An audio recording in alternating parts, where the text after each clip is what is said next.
قلبي المتيم كلما صلى عليك وسلم ذاق السعادة مغرما يا سيدي يا محمد। যৌবনটা, তারুণ্যটা হেয়ালিপনার বয়স নয়, এটা পাগলামোর বয়স নয়, এটা অপচয় করবার বয়স নয়, এটা হলো নিজেকে গড়ে তোলার বয়স, এটা হলো নিজের জীবনের ভিত্তিকে গড়ে তোলার বয়স, এটা হলো সিদ্ধান্ত নেওয়ার বয়স যে আমি লিডার হতে যাচ্ছি। মুহাম্মদ সাল্লাল্লাহু আলাইহি সাল্লামকে শুধু মুসলিমরা নয়, যে কোনো সত্যানুসন্ধানে মানুষ যিনি সাকসেস হতে চান তার জীবনে, তার উচিত মুহাম্মদ সাল্লাল্লাহু আলাইহি সাল্লামকে একবার হলেও পড়া, পাঠ করা, জানা। কারণ এমন ভাবে নিজের জীবন গড়েছেন যে মক্কার মুশরিকেরা তাকে টর্চার করতে করতে মক্কা থেকে বের করে ছেড়েছে, সেই মানুষগুলো টাকা পয়সা, সহায় সম্পদ, ধন এগুলো রাখার জন্য মুহাম্মদ সাল্লাল্লাহু আলাইহি সাল্লাম ছাড়া কাউকে বিশ্বাস করতো না। নবী করিম সাল্লাল্লাহু আলাইহি সাল্লাম বলেছেন, কিয়ামতের দিন আল্লাহ তাআলা যে 4টি প্রশ্ন করবে, এর মধ্যে একটি প্রশ্ন হবে তারুণ্যে তুমি কি করেছো। 5টি পরিস্থিতি আসার আগে 5টি সময়কে গুরুত্ব দিবে। এর মধ্যে একটা হলো إن الحمد لله نحمده ونستعينه ونستغفره ونؤمن به ونتوكل عليه ونعوذ بالله من شرور أنفسنا ومن سيئات أعمالنا من يهده الله فلا مضل له ومن يضلله فلا هادي له وأشهد أن لا إله إلا الله وحده لا شريك له وأشهد أن محمدا عبده ورسوله أرسله بالحق بشيرا ونذيرا وداعيا إلى الله بإذنه وسراجا منيرا أما بعد। আসনাউল্লাহ বিজ্ঞান ও প্রযুক্তি বিশ্ববিদ্যালয়ের আজকের এই চমৎকার আয়োজনের সম্মানিত সভাপতি মানবর বিসি মহোদয়, সেই সাথে বোর্ড অফ ট্রাস্টিজের সম্মানিত গুরুত্বপূর্ণ দায়িত্বশীল বর্গ, উপস্থিত আমার পিতৃতুল্য সম্মানিত শিক্ষকবৃন্দ এবং প্রাণপ্রিয় শিক্ষার্থী ভাই এবং বন্ধুরা, খুবই গুরুত্বপূর্ণ একটা টপিকে কিছু কথা বলার জন্য আমাকে অনুরোধ করা হয়েছে। আজকের শিরোনামে ইয়াং বা তরুণদেরকে তুলে আনা হয়েছে। তারুণ্য জীবনের সবচেয়ে গুরুত্বপূর্ণ সময়, ক্রিম টাইম বলা যেতে পারে। আমাদের প্রিয় নবী মুহাম্মদ মুস্তাফা সাল্লাল্লাহু আলাইহি সাল্লাম তরুণদেরকে বিশেষভাবে ভালোবাসতেন। তার যত বক্তব্য আছে, আপনি যদি বক্তব্যগুলোকে একটু ঘাটার চেষ্টা করেন, অ্যানালাইসিস করেন, আপনি দেখবেন এইজ গ্রুপের মধ্যে শুধুমাত্র তরুণদেরকে অ্যাড্রেস করে বিভিন্ন সময় তিনি কথা বলেছেন। তার কাছে বৃদ্ধ অভিজ্ঞতার অনেক গুরুত্ব ছিল, তাদেরকে যেখানে প্রায়োরিটি দেওয়া দরকার সেটি দিতেন। কিন্তু মুসলিম উম্মার যে জাগরণ অবশ্যম্ভাবী ছিল, যে জাগরণের কোনো বিকল্প ছিল না, তার আগমনটা যখন পৃথিবীতে হয়েছে তখনকার যে ক্রাইসিস, তখনকার যে প্রেক্ষাপট, সেটি আমরা সবাই কম বেশি জানি। সেই পরিস্থিতিতে বিশ্ব মানবতার জন্য মুক্তির পথ দেখাবে এমন কারোর দরকার ছিল, আল্লাহ তাআলা রাসূল হিসেবে তাকে পাঠিয়েছেন। কিন্তু পৃথিবীর ইতিহাসে বহু নবী রাসূলগণ এসেছেন, তারা আল্লাহর দেওয়া আদেশ নিষেধকে, আল্লাহর বাণীকে মানুষের কাছে পৌঁছে দেওয়ার সাধ্যমতো চেষ্টা তারা করেছেন। এর মধ্যে মুহাম্মদ সাল্লাল্লাহু আলাইহি সাল্লামের একটা বিশেষ বৈশিষ্ট্য হলো, তিনি তার আদর্শকে পৃথিবীতে অত্যন্ত বলিষ্ঠভাবে, শক্তিশালীভাবে প্রতিষ্ঠিত করে তারপর তিনি চিরনিদ্রায় শায়িত হয়েছেন। তার সে আদর্শের প্রতিষ্ঠার পেছনে গুরুত্বপূর্ণ ভূমিকা রেখেছেন সিনিয়ররা, বয়সে যারা বড় অভিজ্ঞ তারা, এবং একই সাথে বিশেষ ভূমিকা রেখেছেন তরুণরা। তার বিভিন্ন হাদিসে আমরা দেখতে পাই, তিনি বলেছেন, ইয়া মা'আশারাশ শাবাব, হে তরুণেরা, হে যুবক সম্প্রদায়।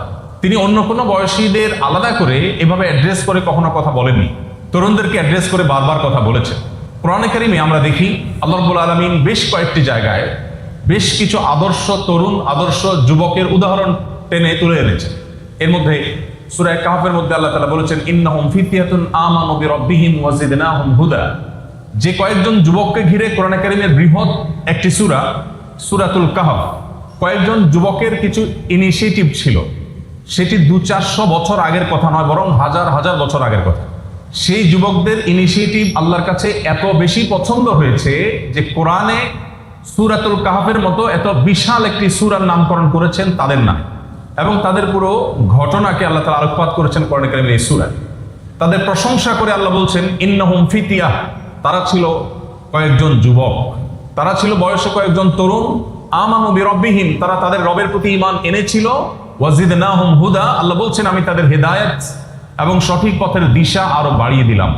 এভাবে কোরআনে কারিমে আরো বেশ কয়েকটি জায়গায় আমরা দেখতে পাই তরুণদের, যুবকদের অনুপ্রেরণার অনেকগুলো রসদ আল্লাহ রাব্বুল আলামিন কোরআনে রেখেছে। তারুণ্যের এই বয়স যেমন ফজিলতপূর্ণ, যেমন গুরুত্বপূর্ণ, ঠিক একইভাবে এটি কিয়ামতের দিন আমাদের জন্য আল্লাহর কাছে জবাবদিহি করার মতো একটা বয়স। সব বয়সই কম বেশি জবাবদিহিতার আওতায় আসবে, কিন্তু স্পেশালি তারুণ্যের এই সময়টা, এটার জবাবদিহিতা বিশেষভাবে আল্লাহ তাআলা করবেন। আমাদের সমাজে একটা ধারণা আছে, সেটা হলো যে তরুণ বয়সে, উঠতি বয়সে, একটু ছেলে বয়সে এদিক সেদিক করা যায়। সমাজে এটাকে মোটামুটি মানুষ মেনেই নিয়েছে। খোদ প্যারেন্টসরা পর্যন্ত ধরেই নেয় যে ছেলে মেয়ে এই বয়সে একটু আধটু করবেই। আর আমরা যারা নিজেরা বয়সে তরুণ, তারা তো আমরা মনেই করি যে আমি তো যেহেতু তরুণ, অতএব কিছু পাগলামি, কিছু সীমালঙ্ঘন, কিছু বাড়াবাড়ি, কিছু অতিরঞ্জন, এটা বোধহয় আমার সাথে যায়। আমরা যেহেতু এখানে যারা আছি সবাই মুসলিম, আমি জানি না অন্য ধর্মের কোনো বন্ধু আমাদের থাকতেও পারেন। নবী করিম সাল্লাল্লাহু আলাইহি সাল্লাম বলেছেন, লা তাজুলু কদমা আদমি আবদিন ইয়াউমাল কিয়ামাতি হাত্তা ইউসআলা আন আরবা। কিয়ামতের দিন 4টি প্রশ্নের উত্তর দেওয়া ছাড়া কোনো মানুষ তার পা নাড়াতে পারবে না। প্রত্যেককে 4টি প্রশ্নের উত্তর দিতে হবে। এর মধ্যে একটি প্রশ্ন হলো ওয়ান শাবাবিহি ফিমা আবলাহ। তারুণ্য সম্পর্কে আল্লাহ তাআলা স্পেশাল প্রশ্ন রাখবেন যে তোমার তারুণ্যের অ্যাচিভমেন্ট কি। আমরা তো মনে করি তরুণ বয়স এটা কি কাজের বয়স, কাজ তো করবো আরো অনেক বড় হওয়ার পর, সিনিয়র হওয়ার পর। এই বয়সে একটু আধটু মনে যা চায় তা যদি করতে না পারি তাহলে করবো কখন? এই জন্য আমি লক্ষ্য করি যে আমাদের দেশ থেকে যারা হজে যায় প্রতি বছর, শুধু আমাদের দেশ বললে ভুল হবে, সাবকন্টিনেন্ট থেকে, ভারত, বাংলাদেশ, ইভেন পাকিস্তান থেকেও তুলনামূলক একটু বৃদ্ধরা বেশি হজে যায়। বাট এই কালচারটা আবার অন্য দেশে বেলা দেখা যায়। হজে সবচেয়ে বেশি আসে ইন্দোনেশিয়া থেকে মানুষ, যেহেতু পপুলেশনে তারা আমাদের চেয়ে অনেক বেশি, মুসলিমের সংখ্যা বেশি, কোটা তারা বেশি পায়, সো তাদের ওখান থেকে সবচেয়ে বেশি মানুষ আসে। বাট ইন্দোনেশিয়ানদের মধ্যে যদিও তাদের বয়স তারতম্য করা কঠিন, ফেসগুলো এরকম যে ইয়াংকে, বৃদ্ধকে এটা বোঝা একটু কঠিন হয়ে যায়। বাট তারপরেও আইকিউ দ্বারা যতটুকু বোঝা যায় বা সরাসরি দেখলে যতটা বোঝা যায়, তাতে যতজন গেছেন হজে আমার মনে হয় যে কারোর অভিজ্ঞতা ভিন্ন হবে না, যে ওরা সব তরুণ বয়সে বা ইয়াং বয়সে বিয়ে করতে আসে। এবং তাদের দেশে বিয়ের, আমাদের দেশে যেরকম এখনো ধার্মিক ফ্যামিলিগুলোতে জিজ্ঞেস করা হয় বিয়ের আগে ছেলেটা কোরআন পড়েছে কিনা, মেয়েটা কোরআন পড়েছে কিনা, ওদের হলো হজ করেছে কিনা, উমরা করেছে কিনা, এই কোশ্চেন করা হয়। তো আমাদের সমাজে তরুণ বয়সে হজ উমরা না করে বার্ধক্যে কেন করে? ইভেন কেউ যদি সরকারি বেসরকারি কোনো জবও করে, তো অপেক্ষা থাকে তিনি কখন অবসরে যাবেন, তারপর তিনি হজটা করবেন। মোস্ট অফ দ্য কেস দেখা যায় এরকম। তো আমি এটার উত্তর খোঁজার চেষ্টা করছিলাম, কেন এটা? মানুষ যখন বার্ধক্যে যায়, অবসরে চলে যায়, তখন তো তার শরীর ছেড়ে দেয়। হজ তো বেশ কষ্টসাধ্য, পরিশ্রম সাধ্য একটা ইবাদত। এখানে প্রচুর পরিশ্রম করতে হয়, মাইলকে মাইল হাঁটতে হয়, প্রচন্ড রোদে, গরমে, অনেক সময় প্রতিকূল পরিবেশে চলাফেরা করতে হয়। তো সেখানে তো একজন ইয়াং মানুষ অনেক বেশি সার্ভাইভ করতে পারার কথা। তাহলে কারো আর্থিক সক্ষমতা আছে, এরপরও তিনি হজ করেন না, অপেক্ষা করেন কখন বার্ধক্য আসবে। ওয়াই? এর উত্তর আমি খুঁজে পেলাম, যে এর উত্তর হলো, অনেকে আমার কাছে প্রশ্ন দেয় এবং প্রশ্নে লেখে যে হুজুর, হজ করলে নাকি আর কোনো খারাপ কাজ করা যায় না। যেহেতু হজ করলে আর কোনো খারাপ কাজ করা যায় না, এই তথ্যটা সঠিক কিনা জানার জন্য প্রশ্ন করে, তখন আমি উত্তর পেয়ে গেছি যে আসলে অল্প বয়সে যদি হাতে টাকা পয়সা এসেও যায়, তারপরে যদি বেচারা হজ করে, তার টেনশন হলো হজটা করে ফেললে তো আমাকে ফেরেশতা হয়ে যেতে হবে, অথচ আমার এখন বহুত অপকর্ম বাকি, এখন বহুত ঘুষ খাওয়া বাকি রয়েছে, বহুত টিন চুরি, গুম চুরি করার অনেক অপশন এখন আমার হাতে আসছে। তো এত অল্প বয়সে যদি আমি সব অপশন ক্লোজ করে ফেলি, তাহলে কিভাবে হবে? এই জন্য আমরা অপেক্ষা করি যে যত রকমের 2 নম্বরই আছে, যত রকমের অনিয়ম আছে, দুর্নীতি আছে, আল্লাহর অবাধ্যতা আছে, নাফরমানি আছে, গুনাহের কাজ আছে, সব করে সেরে এরপরে রিটায়ারমেন্টে যাওয়ার পর আমরা একটা হজ বা উমরা করব, মক্কা গিয়ে সম্ভব হলে একটা লম্বা জুব্বা কিনবো এবং সুন্দর দেখে একটা টুপি কিনবো, এরপর আমরা হাজী সাহেব হয়ে যাব, মসজিদে বসে যাব। আমরা মসজিদের সভাপতি, মাদ্রাসার সভাপতি, মাহফিলের সভাপতি, কোনো জায়গায় 10 ব্যাগ সিমেন্ট দিলাম, কিছু টাকা দিলাম, হুজুররাও বাবা দিলেন, মারহাবা দিলেন, আল্লাহ বোধহয় খুশি হয়ে যাবে। এই ভুল কনসেপ্ট আমাদের সমাজে খুবই শক্তিশালীভাবে গেড়ে বসেছে, দুর্ভাগ্যজনক একটা বাস্তবতা। নবী করিম সাল্লাল্লাহু আলাইহি ওয়াসাল্লাম বলেছেন, কিয়ামতের দিন আল্লাহ তাআলা যে 4টি প্রশ্ন করবেন, এর মধ্যে একটি প্রশ্ন হবে, তারুণ্যে তুমি কি করেছো? তুমি তারুণ্যে বিড়ি খেয়ে, মাদকাসক্ত হয়ে, অবৈধ সম্পর্ক করে, মানুষকে কয়েকজন বন্ধু মিলে তুচ্ছ তাচ্ছিল্য করে, ট্রল করে, বিভিন্নভাবে আল্লাহকে অসন্তুষ্ট করে, এরপরে বার্ধক্যে এসে তুমি সুফি সাহেব হয়ে গেছো, এটা আল্লাহর কাছে গুরুত্বপূর্ণ না। আল্লাহ তাআলা জিজ্ঞেস করবেন না, জানতে চাইবেন না বার্ধক্যে তুমি কি করেছো। কোনো হাদিসে কোরআন কারীমের কোনো জায়গায় এই কথা বলা হয়নি যে মানুষের বয়সের শেষ প্রান্ত সম্পর্কে আল্লাহ স্পেশাল কোনো প্রশ্ন করবেন, এটা বলা হয়নি। বরং উল্টাটা আছে, কেউ যদি তারুণ্যে সঠিক পথে থাকে, বার্ধক্যে গিয়ে তিনি যদি সঠিক পথে থাকার সুযোগ না পান, নামাজ পড়তে পারছেন না, ওযু করতে পারছেন না, ওযু ধরে রাখতে পারছেন না, ভালো কাজ করতে পারছেন না, তো নবী সাল্লাল্লাহু আলাইহি ওয়াসাল্লামের পরিষ্কার হাদিস আছে, ওই ব্যক্তিকে তার তারুণ্যে শক্ত সবল থাকতে তিনি যে আমলগুলো করতেন তার সমপরিমাণ সওয়াব আল্লাহ তাআলা তাকে বার্ধক্যে পেনশনে যেরকম দেওয়া হয় ঠিক সেরকম দিতে থাকবেন। সো আমাদের জীবনের সবচেয়ে গুরুত্বপূর্ণ সময়টা আমরা এখন পার করছি, যে ব্যাপারে আমাদের সমাজের মানুষের ভুল ধারণা আছে যে না এই বয়সে একটু আধটু করে না, এটা সঠিক না। পৃথিবীতে যারা পরিবর্তনের মহানায়ক হয়েছে, যত মানুষ আপনি দেখবেন তারা তারুণ্য থেকেই সেই পথ ধরেছেন। বিড়াল কোনটা ইঁদুর ধরবে গোপ দেখলে বোঝা যায়।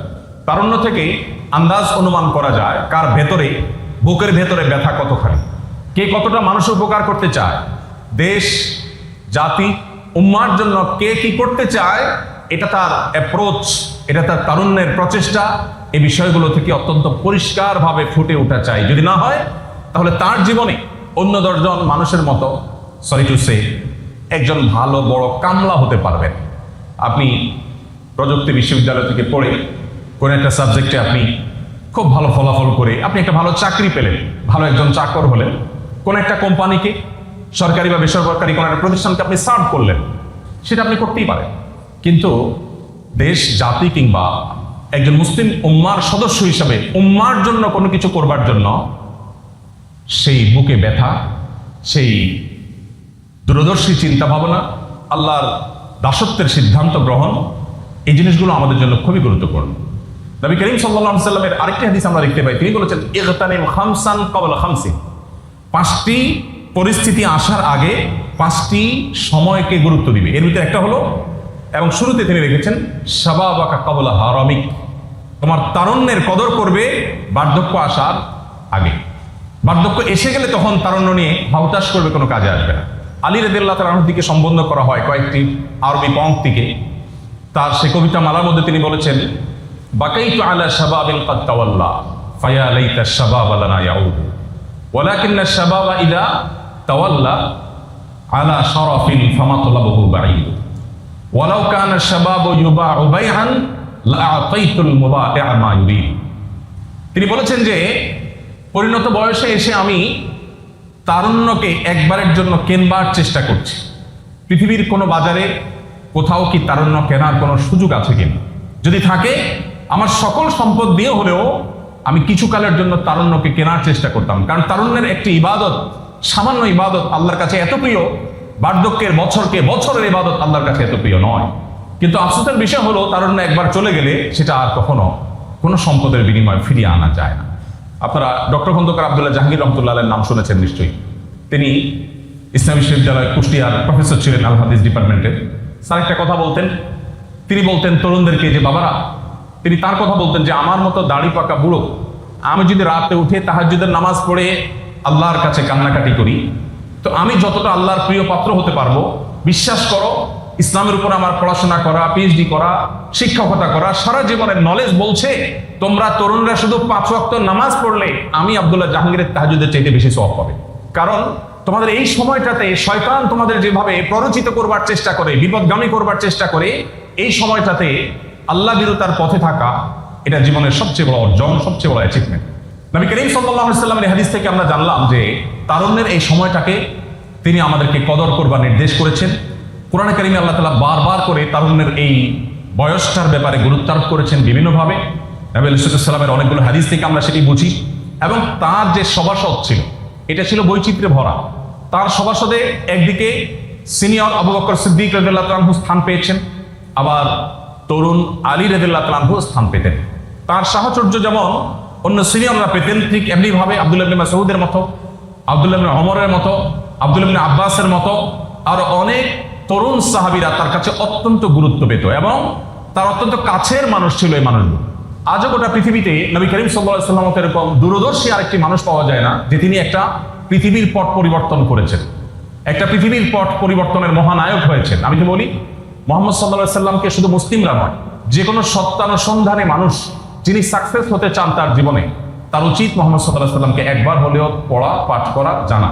কারণ যে মানুষটার জীবন এসেছে বাধায়, মক্কার জীবন থেকে মদিনার জীবন পর্যন্ত 63 বছরের জীবনে, অবাক করা বিষয়, একটি বছর 63 বছরের মধ্যে আপনি বের করতে পারবেন না যেই বছরটা তিনি নিশ্চিন্তে শান্তভাবে আরামের সাথে কাটাতে পেরেছেন। একটি বছর 63 বছরের মধ্যে। আপনি বলবেন কিভাবে সম্ভব? শৈশবও ছিলেন না? না, শৈশবও ছিলেন। মায়ের কোলে যখন দুধের শিশু তখনও ছিলেন না, তখনও তিনি শান্তিতে আসলে সেভাবে কাটাতে পেরেছেন বলা যায় না। কারণ পৃথিবীর আলো দেখবার আগেই প্রিয় বাবাকে হারিয়েছে। মায়ের গর্ভে থাকতে বাবা মারা গেছে, এতিম হয়েই পৃথিবীতে এসেছে, বিপদ মাথায় নিয়ে এসেছে। পৃথিবীর আলো দেখতে না দেখতেই মাকে হারিয়েছে, দুইটি ছায়া চলে গেছে, তার চেয়ে বড় অসহায় আর কি আছে পৃথিবীতে? এরপর শৈশবের সে কঠিনতম সময়ে একমাত্র আশ্রয়দাতা দাদা আব্দুল মুত্তালিব শৈশবটা পার হতে পারেনি। শৈশব পেরোনোর আগেই আল্লাহ তাআলা আব্দুল মুত্তালিবকেও নিয়ে গেছে। এরপর তার একমাত্র আশ্রয়দাতা ঘরে স্ত্রী খাদিজা রাদিয়াল্লাহু তাআলা আনহা, আর বাইরে চাচা আবু তালিব। তার জীবনের সবচেয়ে কঠিন সময় যেটা 40তম বছর, যেটাকে বলা হয় আমাল হুজন, তার জীবনের সবচেয়ে পেরেশানি বছর। আর ওই বছর ওই সময়টাতে তার এই দুইজন আশ্রয়দাতার দুজনকে আল্লাহ তাআলা একসাথে নিয়ে গেলেন। আপনি চিন্তা করুন। এরপরে শুরু হলো যে মানুষগুলো মক্কায় মুহাম্মদ সাল্লাল্লাহু আলাইহি সাল্লাম তো দূরের কথা, তার বংশের যে অভিজাত বংশের সাধারণ কোন সদস্য, তাদের চোখের দিকে তাকিয়ে কথা বলার ক্ষমতা যাদের ছিল না, সেই মানুষগুলো তার চেহারায় থুতু দিয়ে ভরে দিয়েছে। মুহাম্মদ সাল্লাল্লাহু আলাইহি সাল্লামের কথা বলছে। তিনি যখন সিজদায় গেছেন, তার মাথার উপরে ওটের নাড়ি গুড়ি, ময়লা আবর্জনা, এগুলো দিয়ে তার নিঃশ্বাস বন্ধ করে তাকে হত্যা করার চেষ্টা করা হয়েছে। ফিজিক্যালি তাকে যতভাবে অপমান করা যায় সেটা করা হয়েছে। একটা পর্যায়ে যখন আর মক্কায় টেকার মতো পরিস্থিতি নেই, আল্লাহর নির্দেশে মদিনায় চলে আসলেন। এই বুঝি মদিনায় একটু শান্তিতে কাটানো যাবে, কারণ মদিনার মানুষজন তাকে ডেকে এনেছেন, ওয়েলকাম করে এনেছেন। এখানে বুঝি একটু শান্তিতে সময় কাটানো যাবে, কিন্তু না। সেখানে আসছেন, সেখানে আছে ইহুদিরা, সেখানে আছে বেদুইনরা, সেখানে আছে মক্কা থেকে যে সমস্ত মুশরিকরা ষড়যন্ত্র লিপ্ত করছিল তাদের ষড়যন্ত্র। এই ত্রিমুখী বাধা অতিক্রম করে তিনি মদিনার জীবন পার করছিলেন। 1 বছর যেতে না যেতেই তাকে বদর যুদ্ধ ফেস করতে হয়েছে, তার পরের বছরই তাকে ফেস করতে হয়েছে উহুদের যুদ্ধ। এরপর একের পর এক খন্দক, তাবুক, একটার পর একটা যুদ্ধ, আগ্রাসন তার উপরে চাপিয়ে দেওয়া হয়েছে। আপনি লক্ষ্য করে দেখবেন 63 বছরের জীবনে একটি বছর পাওয়া যাবে না যে এই বছরটা নবী সাল্লাল্লাহু আলাইহি ওয়াসাল্লামের জীবনে কোনো পেরেশানি ছিল না। এত পেরেশানি, এত বাধার মধ্যে একজন মানুষের বেঁচে থাকাটাই যেখানে কঠিন, সেখানে তিনি শুধু বেঁচে থাকেননি, গোটা আরবের ইতিহাস পরিবর্তন করে দিয়ে গেছেন। বিশ্ব রাজনীতির পট পরিবর্তন করে সম্পূর্ণ ইউ টার্ন করিয়ে দিয়ে তারপরে চিরনিদ্রায় শায়িত হয়েছে। আপনি সফল হতে চান, আপনি সাকসেস হতে চান, আপনাকে মুহাম্মদ সাল্লাল্লাহু আলাইহি ওয়াসাল্লামকে পাঠ করতে হবে। তার জীবনে কি সিক্রেট আছে সেগুলোকে আপনাকে ফলো করতে হবে যদি আপনি সফল হতে চান। প্রিয় বন্ধুগণ, আজ উম্মার যে ক্রাইসিস আমরা দেখতে পাচ্ছি চতুর্দিকে, উম্মার কিছু লিডারের বড় বেশি প্রয়োজন। আমরা দেখি আমাদের এই ভারতীয় উপমহাদেশে যখন বিভিন্ন পর্যায়ের রাজা, বিভিন্ন পর্যায়ের শাসকদের জুলুমে মানুষ অতিষ্ঠ ছিল, তখন একজন তরুণ মোহাম্মদ বিন কাসেম, তিনি তাদের সেই জুলুমের হাত থেকে রক্ষা করবার জন্য ত্রাণকর্তার ভূমিকা অবতীর্ণ হয়েছেন, সাকসেস হয়েছেন, ইতিহাস রচনা করেছেন, তারপর চলে গেছে। এরপরে আবারও ক্রাইসিস এসেছে, ইখতিয়ারউদ্দিন মোহাম্মদ বিন মুফতিয়ার খিলজি নামের আরেকজন দাঁড়িয়ে গেছেন। এভাবে একের পর এক ক্রাইসিসে আমরা বহু তরুণকে দেখেছি। আরব বিশ্বের মানুষজন তাদের কাছ থেকে, বিশ্ব মানবতা বিশেষ করে মুসলিম উম্মাহ যে প্রত্যাশা করে, দুর্ভাগ্যজনকভাবে নানা কারণে তারা সে প্রত্যাশা পূরণ করতে যখন ব্যর্থ হচ্ছিল, তাদের সেই হুমকে ভাঙাবার জন্য মাত্র 18 বছরের আরেকজন তরুণ ভারতের উত্তরপ্রদেশে লখনৌতে তিনি একটি বই লিখেছেন, মাজা খাসিরাল আলম বিন হেতাদুল মুসলিমিন। বাংলায় অনুবাদ হয়ে গেছে, মুসলমানদের পতনে বিশ্বের কি ক্ষতি হলো। ইতিহাসের ছাত্র ছিলেন, কিন্তু যে বয়সে তিনি এই বই লিখেছেন, তিনি তার বইয়ের ভূমিকা লিখেছেন। এই বই আরবিতে লিখেছেন, পৃথিবীর বহু ভাষায় এটি অনুবাদ হয়েছে, কিন্তু এই বই লেখার আগ পর্যন্ত তিনি কোনো আরব দেশে যাননি, কোনো অ্যারাবিয়ানের সাথে ফেস টু ফেস সাক্ষাৎ করেন নাই, সরাসরি কোনো কথা কোনোদিন হয়নি। এই বয়সে তিনি যে বই লিখেছেন, এখন বর্তমানে মিডল ইস্টের এমন দেশ খুব কম আছে যেই দেশের কয়েকটা মিনিস্ট্রি কম্পিটিশন করে এই বইয়ের লক্ষ লক্ষ কপি প্রিন্ট করে না। আপনি সৌদি আরবে গেলে এমন একটা লাইব্রেরি পাওয়া কঠিন হবে, সমৃদ্ধ কোনো লাইব্রেরি পাওয়া কঠিন হবে, সেটা হোক কোনো ভার্সিটির, হোক কোনো ব্যক্তিগত বা পারিবারিক লাইব্রেরি, যেখানে আলেমিয়া নদবীর এই বইটি নাই। আরো বিশ্বের মানুষকে জাগাবার জন্য লিখেছেন। এবং সে বইটা এত বেশি সাড়া ফেলেছে যে গোটা বিশ্বে মুসলমানদের ইতিহাস নিয়ে যারা ভাবেন তাদের কাছে অত্যন্ত গুরুত্বপূর্ণ আলোচনার খোরাক এটি হয়েছে। মাত্র 18 বছর বয়সে করেছে। আমরা অনেকেই বা এখানে যারা আছি তারা আমরা সবাই সেই বয়সটা ক্রস করে চলে গেছি। প্রিয় বন্ধুগণ, নবী করিম সাল্লাল্লাহু আলাইহি ওয়াসাল্লাম বলেছেন, মান ইসতাতাআ আন ইয়ানফা আখাহু ফালইয়ানফা। কেউ যদি কারোর উপকার করার কোনো সক্ষমতা অর্জন করে, কারোর যদি কোনো কারোর উপকার করার সুযোগ থাকে, সেই জন্য সেটা করে। আল্লাহ তাআলা আমাদেরকে সেই সুযোগ দিয়েছেন, অবারিত সুযোগ। আমাদের কাছে অনেক বেশি সুযোগ আছে। আমরা যারা এখানে আসছি বিশ্ববিদ্যালয়ে পড়াশোনা করতে, আমাদের জীবনের একটা স্বপ্ন আছে। আমি শুরুতে একটা কথা বলে রেখেছি, আমরা আসলে যত স্বপ্ন বাস্তবায়ন করতে চাই না কেন, দিন শেষে সবগুলোই ইসলামের দৃষ্টিকোণ থেকে, কোরআন এবং হাদিসের দৃষ্টিকোণ থেকে অত্যন্ত তুচ্ছ বা খুবই সাধারণ লক্ষ্য, যেটা একজন মুসলিম তরুণের লক্ষ্য হওয়া উচিত নয়। যেমন আমি একজন প্রফেশনাল হব, আমি একজন ইঞ্জিনিয়ার হব, আমি কোনো একটা সেক্টরে কিছু একটা হব, এটা হয়ে মূলত আমি একটা ভালো কেরিয়ার গড়বো। সেটা গড়ে কি করব? আপনার একটু আমাকে হেল্প করেন। আপনারা সবাই একটা ভালো কেরিয়ার করতে চান, তাই তো? ভালো কেরিয়ারটা কেন দরকার? ভালো বিয়ে করার জন্য। তাহলে মেয়ের বাবারা মেয়ে দিবে না? হলো, ভালো একটা মেয়ে বিয়ে হলো, তারপর ভালো মেয়ে বিয়ে করতে হবে কেন? সমাজ একটু ভালো ভাবসাবের জন্য। এরপর আমরা যদি আরেকটু পেছনে চলে যাই, আমরা যখন খুব ছোট ছিলাম, আমাদের বাবা মা অনেক কষ্ট করে একটা ভালো স্কুলে আমাদেরকে চান্স পাওয়ার জন্য চেষ্টা করেছেন। কেন? যাতে করে আমরা ভালো স্কুলে চান্স পাওয়ার মাধ্যমে ভালো ফলাফল করে ভালো কলেজে যেতে পারি। ওকে, এরপর একটা ভালো ভার্সিটিতে যেতে পারি, ভালো ভার্সিটি থেকে ভালো একটা জব পেতে পারি, ভালো জব পাওয়ার পর ভালো একটা বিয়ে যেন করতে পারি, ভালো বিয়ে করার পর এরপরে কি? এরপরে বউ বাচ্চা মা বাপ ফ্যামিলি নিয়ে ভালোভাবে চলাফেরা করে সমাজে একটা পশ লাইফ যেন লিড করতে পারি। তারপর কি? এরপরে অপেক্ষা, কখন আমরা মরব। কোরআন একমাত্র আমাদের জীবনের মানে এবং জীবনের উদ্দেশ্য খুঁজে পেতে আমাদেরকে সাহায্য করেছে। প্রত্যেকটা মানুষকে আপনি জিজ্ঞেস করেন, পৃথিবীর যেখানে যাবেন, আপনার লাইফের গোল ডাক্তার হওয়া, ইঞ্জিনিয়ার হওয়া, কোনো প্রফেশনাল হওয়া, এটা তো লাইফের কোনো গোল হতে পারে না। হলেন ডাক্তার, হলেন ইঞ্জিনিয়ার, বুঝলাম, হওয়ার পর ডাক্তার ইঞ্জিনিয়ার হয়ে কিছু টাকা পয়সা কামাই করলেন। টাকা পয়সা কামাই করে কি করবেন? আপনি একটু ভালোভাবে চলাফেরা করবেন, এই তো। তার মানে সার্ভাইভ করবেন, বেঁচে থাকবেন। তো বেঁচে থেকে কি করবেন? বেঁচে থাকার পর কি? বেঁচে থাকাটা কি জন্য? ভালো একটা ক্যারিয়ার করবো, ভালো একটা চাকরি পাবো, তাহলে ভালো একটা স্যালারি পাবো, ভালো কিছু ফ্যাসিলিটিস পাবো, তাতে ভালোভাবে ফ্যামিলি নিয়ে বেঁচে থাকতে পারবো। বুঝলাম, এতটুকু বুঝলাম। ভালোভাবে বেঁচে থাকাটা কিসের জন্য? কারোর কাছে উত্তর আছে? বলতে পারেন চাইলে কেউ, যে ভালোভাবে বেঁচে থাকাটা কিসের জন্য?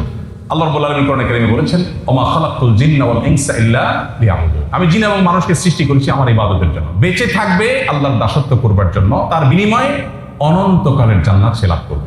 এই উত্তর মুসলিম যুবকের কাছে, মুসলিম যুবতীর কাছে, মুসলিম মানুষের কাছে আছে, এটা অন্য কারোর কাছে নেই।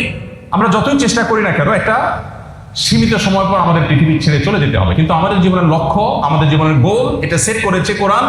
এবং সেই গোলটা যদি আমরা মাথায় রেখে চলতে পারি, তাহলে শুধুমাত্র ভালো ক্যারিয়ার গড়বে তা নয়, বরং আমি উম্মার জন্য, মানব জাতির জন্য উপকারী অনেক কিছু করবার প্রেরণা আমি আরো বেশি খুঁজে পাবো। এই জন্য নবী সাল্লাল্লাহু আলাইহি ওয়াসাল্লাম এই হাদিসটা আমাদের জন্য গুরুত্বপূর্ণ। তিনি বলেছেন, মান ইসতাতাআ আন ইয়ানফা আখাহু ফালইয়ানফা। কেউ যদি মানুষের উপকার করবার কোনো সামর্থ্য রাখে, সে যেন সেই সিদ্ধান্ত নেয় এবং সেই জন্য সেটা করে। আমরা মানুষকে সেবা দিতে চাই, এটা হলো ভালো নিয়ত। কেউ যদি কোনো ধর্মে বিশ্বাসী নাও হন, তার মধ্যেও ভালো উদ্দেশ্য থাকতে পারে যে আমার ক্যারিয়ার গড়ে আমি মানুষের সেবা করতে চাই, ফাইন। তারপর মানুষের সেবা করলে কি হবে? আমার কাছে একটু ভালো লাগা কাজ করবে। যদি করতে না পারি, অনেকেই তো মানুষের সেবা করতে চায়, সবাই কি করতে পারে? একজন মানুষের সেবা করার জন্য তিনি পড়াশোনা করেছেন, ভালো একটা ডিগ্রি নিয়েছেন, বিসিএস এ চান্স চেয়েছেন, ক্যাডার হয়েছেন এবং চলে গেছেন।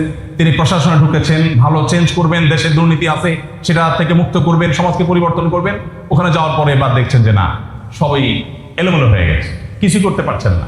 একজন ইমানদারের কাছে হতাশা বলতে কিছু নাই। তিনি ওই মুহূর্তেও চিন্তা করবেন, তার নিজেকে সান্ত্বনা দিবেন যে ইমানদার যদি ভালো কিছু করবার সিদ্ধান্ত গ্রহণ করে, সেই মর্মে সে প্রচেষ্টা চালায়, পা বাড়ায়, সে যদি সেটা করতে নাও পারে, আল্লাহ তাকে তার 16 আনা সওয়াব দিয়ে দেয়। আল্লাহ তাআলা মানুষের অন্তর দেখেন। এই জন্য আমরা যদি নিয়ত করি যে আমরা আমাদের এই প্রিয় দেশটাকে, বরং এই পৃথিবীর মানুষকে আমরা উপকার পৌঁছাবো, কেন? আল্লাহর কাছ থেকে রিওয়ার্ড পাওয়ার জন্য। অ্যাজ এ মুসলিম আমি মানুষের উপকার করলে আল্লাহর সবচেয়ে প্রিয় পাত্র হতে পারবো। নবীজি বলেছেন, আহাব্বুন নাস ইলাল্লাহি আনফাউহুম লিন-নাস। তোমাদের মধ্যে সবচেয়ে প্রিয় মানুষ আল্লাহর কাছে সে যে সবচেয়ে বেশি মানুষের উপকার করে। মানুষের উপকার যে বেশি করে, সে আল্লাহর কাছে তত বেশি প্রিয়। এখন আমি যেই কোনো প্রফেশনে যাই না কেন, আমার উদ্দেশ্য হবে কত বেশি মানুষ উপকার করা যায়, আর তার মাধ্যমে আল্লাহর কাছ থেকে আমি রিওয়ার্ড অর্জন করব, সওয়াব অর্জন করব।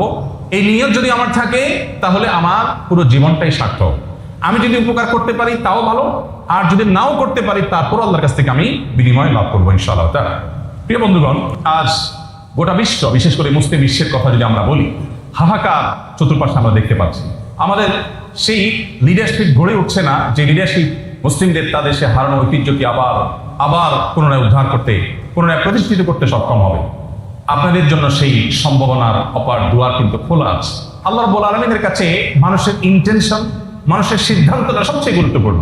যেটা একটু আগে আমি বললাম, আপনি যদি সিদ্ধান্ত গ্রহণ করেন যে আমি উম্মার জন্য নিজেকে উপকারী হিসেবে গড়ে তুলবো, আমি যে কোনো প্রফেশনে যাব, আমি উম্মার জন্য কোনো একটা ক্রাইসিস দূর করার সিদ্ধান্ত গ্রহণ করলাম, এন্টারপ্রেনারশিপের মোড়ে আমি থাকবো, কিন্তু সেটা আল্লাহর কাছ থেকে সওয়াব পাওয়ার আশা, মানুষের কাছে বাহবা পাওয়ার আশা নয়, তাহলে আপনার জীবনে ব্যর্থতা কোনো অবস্থাতেই আপনাকে স্পর্শ করতে পারে না, আপনি ব্যর্থ হতে পারেন না।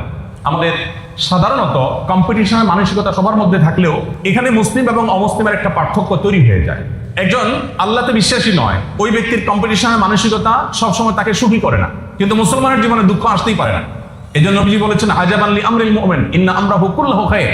ইমানদারের পুরো জীবনটাই অদ্ভুত, তার পুরো জীবনের সবকিছুতেই কল্যাণ। ইন আসাবাহু খায়রুন, তার জীবনে কোনো যদি ভালো কিছু অর্জন হয়, শাকারা, সে আল্লাহকে থ্যাঙ্কস জানায়, শুকরিয়া জানায় এবং আল্লাহর কাছ থেকে বিনিময় নেয়। আর ওয়াইন আসাবাহু শাররুন, যদি তার জীবনে কোনো বিপদ আসে, যা চেয়েছে তা বেটে বলে না হয়, সবরা, সে সবর করে, আর সবরের বিনিময়ে আল্লাহ তাআলা তাকে দিয়ে থাকেন, ফলে তার জীবনে লস বলতে কিচ্ছু নেই। আপনারা যখন এসএসসি লেভেলে ছিলেন, এইচএসসি পরীক্ষা যখন দিয়েছেন, এসএসসি এইচএসসি দেওয়ার ক্ষেত্রে আমাদের ছেলে মেয়েদের মধ্যে প্যারেন্টসদের চাপাচাপির কারণে, অতিরিক্ত চাপাচাপির কারণে সাধারণত একটা নিয়ত হয়, এসএসসিতে আমাকে ভালো রেজাল্ট করতে হবে। কেন? একটা নিয়ত দাঁড়ায়, একটা উদ্দেশ্য সেট হয় তার ব্রেইনে। অনেকেরই এটা হয় যে মা কথায় কথায় খোঁচা দেয়, বাবা কথায় কথায় খোঁচা দেয় যে পাশের বাড়ির, পাশের ফ্ল্যাটের মেয়েটা যদি এত ভালো রেজাল্ট করতে পারে, তুই কেন পারিস না? এই যে খোঁচাগুলো, এই যে আপনার তুলনাগুলো, এগুলো আমাদেরকে অনেক সময় বেশ উদ্বুদ্ধ করে যে না, পাশের বাসার আন্টিকে দেখাই দিতে হবে। এই নিয়তে অনেকে খুব কষ্ট করে পড়াশোনা করে পরীক্ষা দেয়। এখন পরীক্ষা যথাযথভাবে দেওয়ার পরও দেখা যায় সবসময় ফলাফল সমান আসে না, প্রত্যাশা অনুযায়ী ফলাফল আসলো না, আন্টিকে দেখানো গেল না, ফলাফল খারাপ হলো। কোনো সান্ত্বনা আছে? কোনো সান্ত্বনা, ডিপ্রেসড হয়ে যাবে। কিন্তু একজন ইমানদার যদি এই নিয়তে পড়ে যে আমি ভালো এসএসসিতে ভালো রেজাল্ট করলে, এইচএসসিতে ভালো রেজাল্ট করলে, ভালো ভার্সিটিতে চান্স পেলে, আমি ভালো প্রফেশনে গিয়ে আমি মানুষের সেবা করে, মানুষের উপকার করে, মুসলিম মিল্লাত এবং উম্মার কোনো ক্রাইসিস দূর করে আল্লাহর কাছ থেকে আমি পুরস্কার গ্রহণ করব, এই নিয়তে কেউ যদি পড়ে, এবং আল্লাহ না করুক সে যদি ভালো ফলাফল করতে নাও পারে, তার হারাবার কিচ্ছু নেই, তার কাছে সান্ত্বনা আছে। আজ গোটা পৃথিবীতে বৈষয়িক উন্নতি যতদিন যাচ্ছে তত তরতর করে হচ্ছে।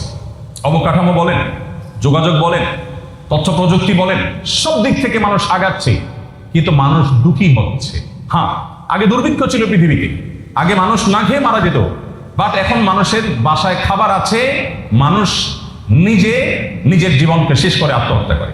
শুধু বাংলাদেশের যে পরিস্থিতি, কোভিড-19 সময় শুধুমাত্র ভার্সিটি পড়ুয়া স্টুডেন্টদের উপরে যে জরিপ চালানো হয়েছে, সেই পরিস্থিতি অত্যন্ত ভয়াবহ। বিশ্ব স্বাস্থ্য সংস্থা বলছে 2030-এ পৃথিবীর সবচেয়ে বড় রোগ হবে ডিপ্রেশন, সবচেয়ে বড় রোগ হবে ডিপ্রেশন।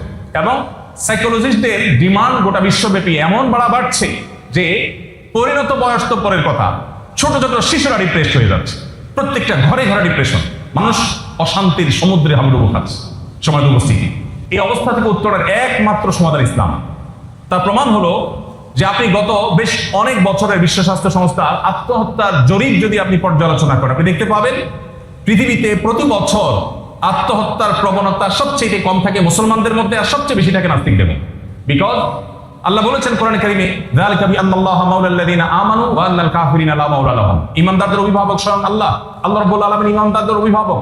তার জীবনে কোনো দুঃখ আসলে তার সান্ত্বনার জায়গা থাকে, তার আশার জায়গা থাকে, তার ভরসার জায়গা থাকে, তার দোয়া করবার জায়গা থাকে।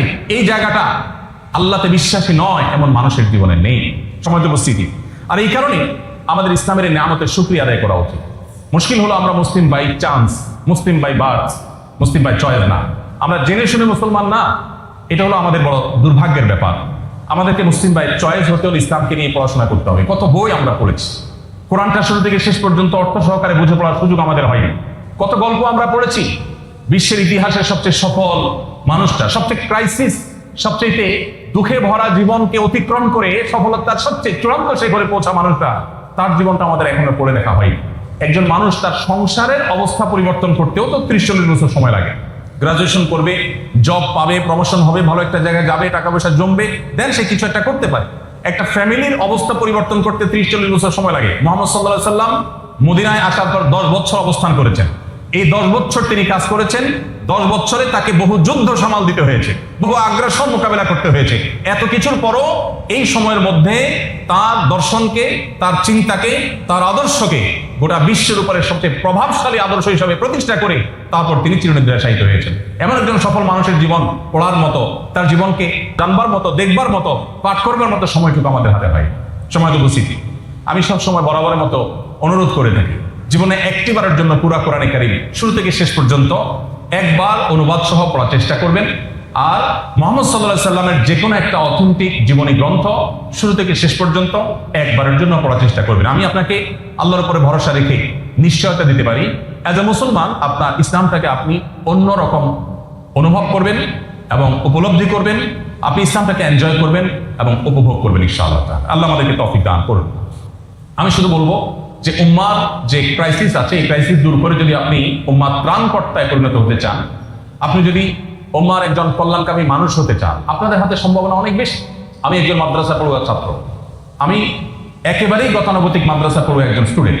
আমাদের বিগত ইন্টারিমের সময় প্রধান উপদেষ্টা মহোদয়ের অফিস থেকে ফোন আসলো, তিনি ডাকলেন, গেলাম। তো তিনি বললেন যে আপনার কথা সবাই বলে, কি করেন এত আপনারা, একটু ব্যাখ্যা করেন। তো আমরা একটা প্রেজেন্টেশন দিলাম 40 মিনিটে। এটা দেখার পর তিনি আমাকে একটা প্রশ্ন করলেন। তিনি বললেন যে আপনার ব্যাকগ্রাউন্ডটা। তো আমি বললাম আমি একজন টিপিক্যাল হুজুর। তো তিনি একটু অবাক হলেন, যে এত কাজ কিভাবে সম্ভব। তো আমি তো কাজ একা করিনি, আমার টিম করেছি। টিমের সবার সকল সম্ভাবনা শক্তিগুলো একত্র হয়েছে। আলহামদুলিল্লাহ মানুষের জন্য কিছু কাজ করার তৌফিক আমরা পেয়েছি। বাট আমি বক্তব্য শুরুতে একজনের নাম বলেছি, ডক্টর খন্দকার আব্দুল্লাহ জাহির রহমাতুল্লাহ আলাইহি। পিস টিভির প্রোগ্রামে যখন আমরা দুবাইতে ছিলাম একসাথে রেকর্ডিং, তখন স্যার ছিলেন সেখানে। আমি স্যারকে বলেছিলাম, স্যার আপনাকে আমি খুব ভালোবাসি এবং শ্রদ্ধা করি, আপনি আমাকে পরামর্শ দেন আমার কি করা উচিত। আমি তখন সৌদি আরবে আছি, সৌদি সরকারের অধীনে, সেখানকার ইসলামিক অ্যাফেয়ার্স মিনিস্ট্রির অধীনে বাংলা ভাষাভাষীদের প্রিচার হিসাবে আমি দায়িত্ব পালন করছিলাম। তো স্যার আমাকে বললেন, দেখেন এখানে খুব পশ একটা লাইফ আপনি লিড করছেন, আমি জানি খুব ভালো ভালো গাড়ি আছে, ভালো ভালো চলাফেরার ব্যবস্থা আছে, মাস শেষ হ্যান্ডসাম একটা অ্যামাউন্ট স্যালারি পাচ্ছেন। বাট এটা তো মানুষের জীবনে সার্থকতা না। খেয়ে পরে এরপরে তো মরেই যাবো, মাটিতেই চলে যাবো। তো যে না খেয়ে পার করছে, যে খেয়ে পার করছে, সব তো সমান। যাই খাচ্ছি এর নিচে নেমে গেলে তো সব সমান হয়ে যাচ্ছে। সো এটা তো একটা মানুষের লাইফের কোনো গোল হতে পারে না। তাহলে কি করবো স্যার? আপনি দেশে চলে যান। তিনি আমাকে বললেন, দেখেন এখনকার সৌদি বাদশাহ যখন রিয়াদের প্রিন্স ছিলেন, তখন তার ভাই বাদশাহ ছিলেন। তখন আমি কিং সাউথ ইউনিভার্সিটিতে সবচেয়ে ভালো ফলাফল করে তার হাতে গোল্ড মেডেল পেয়েছি এবং বিশাল সম্মাননা পেয়েছি। আমার তখন সৌদি আরবে ভার্সিটিতে শিক্ষকতা করার সুযোগ ছিল, অনেক ভালো ভালো কাজ করার সুযোগ ছিল। বাট আমি চিন্তা করলাম, হলো একটা বড় পরিচয় দাঁড়াবে, একটা বড় সাইনবোর্ড দাঁড়াবে যে ডক্টর আব্দুল্লাহ জাহির প্রফেসর অমুক ইউনিভার্সিটি, বিদেশে কোনো জায়গায় আছে, দেশে আসতে মানুষ অনেক কদর করবে। বাট এটি কি একটা মানুষের লাইফের গোল হওয়ার কথা? এটি কি একটা মানুষের লাইফের কোনো উদ্দেশ্য হতে পারে? অন্তত একজন মুসলমানের লাইফের কোনো উদ্দেশ্য হতে পারে? যে মুসলমান বিশ্বাস করে তাকে আল্লাহর সামনে দাঁড়াতে হবে, যে মুসলমান বিশ্বাস করে তার তারুণ্যের সম্পর্কে জিজ্ঞাসাবাদ করা হবে, কি করে এসেছে তারুণ্য? হারাম সম্পর্ক করেছ, অবৈধ রিলেশন করেছ, টিজ করেছ, মানুষকে কষ্ট দিয়েছ, উত্ত্যক্ত করেছ, মাস্তানি মাতবরি করেছ, অবৈধ শক্তি খাটিয়ে দেখিয়েছ, মা বাবার সাথে দুর্ব্যবহার করেছ, সমাজের প্রতি তোমার দায়িত্বশীল আচরণ করনি। আল্লাহর কাছে জবাবদিহি করতে হবে যে এই বিশ্বাস যে মুসলমান করে, সে মুসলমানের লক্ষ্য কোনো পশ লাইফ, কোনো ক্যারিয়ারের উঁচু কোনো জায়গায় আরোহণ করা হতে পারে না। সে মুসলমানের লক্ষ্য হতে পারে আমি মানুষের জন্য কি করতে পারি, করে আল্লাহর কাছ থেকে কি বিনিময় প্রত্যাশা করতে পারি। স্যার আমাকে বললেন, দেখেন আমি কিন্তু সৌদি আরবে সেই পশ লাইফ রেখে বাংলাদেশে এসেছি, এবং বাংলাদেশে এসে স্যারের ভাষা উনি আমাকে বললেন যে বিয়ে করেছি সকল পীরের গোড়া। যখন পীর সাহেব আছে বাংলাদেশে, সাবকন্টিনেন্টে বলা যায়, বাংলাদেশে স্পেশালি সকল পীর সাহেবদের গোড়ার সিলসিলা হলো ফুরফুরার পীর। বাকি যেগুলো আছে চরমোনাই বলেন, সারসিনা বলেন, আরো যতগুলো আছে এই সবগুলোর শাখা, এগুলোর গোড়া হলো কোনটা? ফুরফুরা। সেই পীর সাহেবের মেয়ে বিয়ে করেছেন, ওইটা অবশ্য ভার্সিটি লাইফে বিয়ে করেছেন। তো স্যার বলেছেন যে এই মেয়ে পালা তো সহজ কথা না, কারণ যেই সে পীর নাম, সারা দেশে বড় পীর। দারুসালাম পুরা থানার নাম হয়ে গেছে তাদের জায়গার নাম। দারুসালাম এটা ফুরফুরা পীর সাহেবের দরবারের নাম, দরবারের নাম পুরো থানা হয়ে গেছে। শত শত হাজার দরবার বাংলাদেশে তাদের আছে, হাজার হাজার একর জায়গা তাদের আছে, সম্পদ আছে। সেই ফ্যামিলির মেয়ে বিয়ে করছি, অথবা এই মেয়ে পালতে, কারণ সারা দেশের সব আকর্ষণীয় খাবার তো ফুরফুরা পীর সাহেব রহমাতুল্লাহ আলাইহি মানুষ এনে দিতেন। তো সেই ঘরের মেয়ে পালা তো কষ্টে। স্যার বলে যে ভার্সিটিতে পড়াই, কয় টাকা বেতন পাই, কষ্ট হয়ে যায় চলতে। কিন্তু আমি জীবনের সার্থকতা খুঁজে পেয়েছি, কারণ আমি গ্রামে গঞ্জে মফস্বলে গিয়ে মানুষকে জাগাবার চেষ্টা করছি, জাগিয়ে তোলার চেষ্টা করছি, তরুণদেরকে জাগ্রত করার চেষ্টা করছি, মানুষকে গাইড করার চেষ্টা করছি, মানুষের জন্য উপকারী বই লিখেছি, মোটিভেশন দেওয়ার চেষ্টা করেছি, অ্যাওয়ারনেস তৈরি করার চেষ্টা করেছি। আমার জীবনটা বড় সার্থক মনে হয়েছে। আমি সৌদি আরবে থেকে অনেক পশ লাইফ লিড করলে আমার কাছে এতটা ভালো লাগতো না। স্যার এই কথা বলার পর আমি ওখান থেকে বের হয়ে আমার ওয়াইফকে ফোন দিয়ে বললাম যে দেশে যাওয়ার জন্য স্যার পরামর্শ দিচ্ছে। আমার ওয়াইফ বলেছে আমরা তো এক পায়ে খারাপ, চলো চলে যাই। তখন আমরা দেশে চলে আসি। দেশে চলে আসার পর আসুন্নাহ ফাউন্ডেশনের কাজ যখন আমরা শুরু করি, তখন মাত্র মাসে 8,000 টাকা আমাদের খরচ ছিল। 8,000 টাকা মাসে আমাদের খরচ ছিল। আর এখন আমাদের প্রতিদিনের রান্না হয় 2,500 মানুষের। আল্লাহ রাব্বুল আলামিন এই যে কাজের তৌফিক দিয়েছেন। আমি তো একজন মাদ্রাসার ছাত্র, আপনাদের মতো আপনারা অনেকে আছেন যে এসএসসিতে অনেক ভালো রেজাল্ট করেছেন, এইচএসসিতে অনেক ভালো রেজাল্ট করেছেন, অনেক ইউনিভার্সিটিতে মাশাআল্লাহ খুব ভালো রেজাল্ট করছেন। আর কিছু না হোক, আপনি একটা প্রমিনেন্ট ইউনিভার্সিটিতে পড়াশোনা করছেন। আপনি যদি এই সমাজের মানুষের জন্য ব্যাপকতর ভূমিকা রাখবার স্বপ্ন না দেখেন, এটা হবে আপনার জীবনের অন্যতম অপচয়। আপনি শুধুমাত্র কোন রকম গ্রাজুয়েশন শেষ করে একটা ভালো শ্বশুর ভাও করার চেষ্টা করলেন, যে আমার গ্রাজুয়েশন শেষ হলো, পরিচয় দেওয়ার মতো একটা শ্বশুর মিললে হলো, যে অমুকের মেয়ে বিয়ে করছে, দ্যাটস ইট। এটি কোনো মানুষের লক্ষ্য হতে পারে জীবনে? এই জন্য প্রিয় বন্ধুগণ, উম্মাহ আজ চেয়ে আছে আপনাদের দিকে। মুসলিম উম্মাহ গোটা বিশ্বে আজ আপনাদের দিকে তাকিয়ে আছে। জ্ঞানে, বিজ্ঞানে, তথ্য প্রযুক্তিতে, স্পিরিচুয়ালিটিতে, আধ্যাত্মিকতায়, রুহানি শক্তিতে সার্বিকভাবে বলিয়ান না হলে আপনি বিশ্বের মানুষের জন্য, মুসলিম মিল্লাতের জন্য আপনি কিছু করতে পারবেন না। আর সেজন্য যৌবনটা, তারুণ্যটা হেয়ালিপনার বয়স নয়, এটা পাগলামোর বয়স নয়, এটা অপচয় করবার বয়স নয়, এটা হলো নিজেকে গড়ে তোলার বয়স, এটা হলো নিজের জীবনের ভিত্তিকে গড়ে তোলার বয়স, এটা হলো সিদ্ধান্ত নেওয়ার বয়স যে আমি লিডার হতে যাচ্ছি, আমি উম্মার জন্য ত্রাণকর্তা হতে চাই, আমি পথ প্রদর্শক হতে চাই। মুহাম্মদ সাল্লাল্লাহু আলাইহি সাল্লাম কিন্তু আপনাদের মতো বয়সে মানুষকে কষ্ট থেকে উদ্ধার করবার জন্য, মানুষের কষ্ট দূর করবার জন্য মক্কায় যারা হজ করতে আসতো, তাদের উপরে যারা অত্যাচার করতো, জুলুম করতো, তাদের হাত থেকে উদ্ধার করবার জন্য হিলফুল ফুজুল, ঐতিহাসিক যে হিলফুল ফুজুল হয়েছে তার সাথে তিনি জড়িত হয়েছেন, তার সদস্য পদ নিয়েছেন এবং মানুষের কল্যাণে কাজ করেছেন। তখন তিনি নবুয়তের দায়িত্ব বুঝে পান নাই, এমন ভাবে নিজের জীবন গড়েছেন যে মক্কার মুশরিকেরা তাকে টর্চার করতে করতে মক্কা থেকে বের করে ছেড়েছে, সেই মানুষগুলো টাকা পয়সা, সহায় সম্পদ, ধন এগুলো রাখার জন্য মুহাম্মদ সাল্লাল্লাহু আলাইহি সাল্লাম ছাড়া আর কাউকে বিশ্বাস করতো না। এবং তিনি যখন মক্কা থেকে হিজরত করে মদিনায় চলে যান, তার জামাতা আলী রাদিয়াল্লাহু আনহুকে ডেকে বললেন, এই পুটলিতে স্বর্ণ মুদ্রা আছে, রৌপ্য মুদ্রা আছে, অমুক সম্পদ আছে, তমুক সম্পদ আছে, এটা অমুক মুশরিকের, এটা অমুক কাফেরের, এটা অমুকের, এটা তমুকের, এগুলো তুমি 3 দিন থেকে যার যারটা তার হাতে পৌঁছে দিয়ে তারপর তিনি মদিনা আসবে, তার আগে তুমি মদিনা আসবে না। তিনি চলে যাচ্ছেন মক্কা থেকে, যাদের অত্যাচারে নিপীড়নে তাদের সম্পদ বন্টন করে দিয়ে যথাস্থানে পৌঁছে দেওয়ার ব্যবস্থা করে তারপর তিনি যাচ্ছেন। এবং সে যাওয়াটাও কোনো স্বাভাবিক যাওয়া না, রাতের অন্ধকারে অনেকটা পালিয়ে এবং অনেক কষ্ট করে গর্তে আশ্রয় নিয়ে যেতে হয়েছে। যাদের অত্যাচারে তাদের সম্পদ তাদের কাছে পৌঁছে দেওয়ার বন্দোবস্ত করে গেছেন, এবং এই কারণে তারাই নাম দিয়েছে আল আমিন নামে মানুষটি। আপনি তার উম্মত, আপনি আপনার গ্রামের মানুষের জন্য, আপনি আপনার এলাকার মানুষের জন্য বহুবিধ কল্যাণ করতে পারেন, কিন্তু এর ভিত্তি যদি হয় ঈমান, এর ভিত্তি যদি হয় তাকওয়া, এর ভিত্তি যদি হয় সালাত, এর ভিত্তি যদি হয় আপনার মুসলমানিত্ব, তো মনে রাখবেন পৃথিবীর কোনো শক্তি আপনাকে দমিয়ে রাখতে পারবে না। আপনি আপনার লক্ষ্যে পৌঁছাবেনই পৌঁছাবেন, বাহ্যিকভাবে যদি নাও পৌঁছান আল্লাহর খাতে আপনি পৌঁছাবেন। কিয়ামতের ময়দানে দেখবেন আপনি বড় এন্টারপ্রেনারশিপ হিসাবে আপনি বিশাল কাজ করেছেন, সেই সওয়াব পেয়েছেন। কেন? কারণ আপনার প্ল্যান ছিল, প্ল্যান অনুযায়ী অ্যাপ্রোচ ছিল, চেষ্টা ছিল, আপনার স্টেপ আপনি নিয়েছেন, বাট আপনি করতে পারেন নাই, সাকসেস হন নাই আক্ষরিক অর্থে, কিন্তু আল্লাহর খাতে আপনি সাকসেস হবেন। এই জন্য আমাদেরকে নিয়ত করতে হবে, এই জীবনটা শুধুমাত্র পড়াশোনা করে গ্রাজুয়েশন শেষ করে একটু ভালো জব পাওয়া এটা জীবনের লক্ষ্য বা উদ্দেশ্য নয়। আল্লাহর গোলাম হিসাবে নিজেকে আদর্শ মুসলিম হিসাবে প্রতিষ্ঠা করে মানুষের জন্য উপকারী বিভিন্ন উদ্যোগে সামিল হওয়া এবং আল্লাহর কাছ থেকে পুরস্কার নেওয়ার আশা পোষণ করা, এই ঈমানের সুপ্ত শক্তিটা আপনাকে প্রেরণা দিবে। এটা ছাড়া শুধুমাত্র মানুষের কল্যাণ সাধনা করবেন ঈমান ছাড়া, এটা যদি হয় তাহলে আপনি সাকসেস হওয়াটা, বাহ্যিক অর্থে যদি আপনি সাকসেস হন, ব্যাটে বলে মিলে যায়, তাহলে কিছুটা আপনার সান্ত্বনা হতে পারে, আর না হলে সেটা আপনার কখনোই সান্ত্বনার কোনো কারণ হবে না। আল্লাহ রাব্বুল আলামিন আমাদের জীবনকে উদ্দেশ্য নির্দিষ্ট করে আল্লাহ সন্তুষ্টি লাভের জন্য, উম্মার জন্য কল্যাণকামী হিসাবে প্রতিষ্ঠা করার জন্য আল্লাহ তাআলা আমাদেরকে উপযোগী মানুষ হিসাবে নিজেদেরকে গড়ে তোলার তৌফিক দান করুন। আমাদের জন্য বহু মানুষ অপেক্ষা করছে, কত কাজ এই দেশে পড়ে আছে। আপনি গোটা বিশ্বের কথা বাদই রাখেন, আমাদের দেশে যদি আপনি বলেন হাজার হাজার কাজ পড়ে আছে। আমাদের কাছে যখন কেউ আইডিয়া নিয়ে আসে, যে আমরা যেহেতু চ্যারিটি করি, ফাউন্ডেশন চালাই, বিভিন্ন আইডিয়া নিয়ে আসে, ভাই এই কাজটা করেন, ওই কাজটা করেন। আমি বলি ভাই, আইডিয়া যেগুলো আমাদের মাথায় আছে এই দেশের মানুষের জন্য, এইগুলো বাস্তবায়ন করতে হলে আমাদের 2000 বছর বাঁচতে হবে। তো আইডিয়া তো আমার মাথায় কি বিল করছে, আপনি নতুন করে আইডিয়া দিয়ে আমাকে কেন জান সৃষ্টি করছেন? বরং আপনি কিছু একটা শুরু করে দেন, নতুন করে আইডিয়া নেন। এদেশে আইডিয়া সবাই দেয়, কাজ করার লোক বড় বেশি কম। এই জন্য আপনাদের আমার উদাত্ত আহ্বান থাকবে যে আপনারা আপনাদের জীবনকে উম্মার জন্য উপযোগী হিসাবে গড়ে তোলার জন্য কোরআনে কারীমটা এবং যে কোনো একটা সিরাত গ্রন্থ একবার হলে পড়বেন। এটা একটা উদাত্ত আহ্বান আপনাদের কাছে, এবং এইটা যদি পড়েন আপনার জীবনটা পরিবর্তন হতে সহায়ক হবে। নাম্বার 2, একজন আদর্শ মুসলমান হিসাবে নিজেকে প্রতিষ্ঠা করার জন্য যা যা দরকার, 5 ওয়াক্ত নামাজ পড়া, একজন প্র্যাকটিসিং মুসলমান হওয়া এটা জরুরি। সো কল মুসলমান, নামমাত্র মুসলমান হয়ে আপনি কখনো আসলে আল্লাহর কাছ থেকে সাহায্য প্রাপ্ত হবেন না, যা দিয়ে আপনি আপনার লক্ষ্য বাস্তবায়ন করতে পারেন বা লক্ষ্যপথে আপনি অগ্রসর হয়ে যেতে পারেন। সেই জন্য আল্লাহর সাথে নিবিড় সম্পর্ক করার জন্য আমাদেরকে পরিপূর্ণভাবে ইসলামে প্রবেশ করতে হবে। একদিনে কোনো লেকচার শোনা, মাঝে মধ্যে জুমার নামাজ পড়া, এটা মুসলমানিত্ব না, এটা মুসলমানিত্বের নামে অনেকটা তামাশা ক্ষেত্র বিশেষ।